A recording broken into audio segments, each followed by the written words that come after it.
How to change your Discord username and tag on mobile. You want to click on your profile picture at the bottom left of your screen. You want to click on the setting icon at the bottom right of your screen. You want to click on the option account at the top, and over here you can see your username. You want to click on that, and over here you can just change your name to whatever you want and click on the option save at the top right. Now remember, it says username available. If it says unavailable, that basically means this username is used by someone else. So you need to have like a unique username.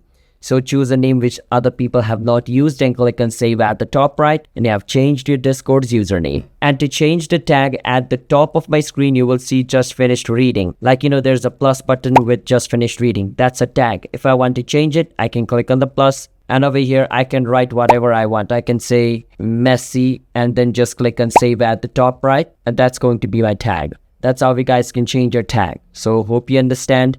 Subscribe to our channel for more videos like this.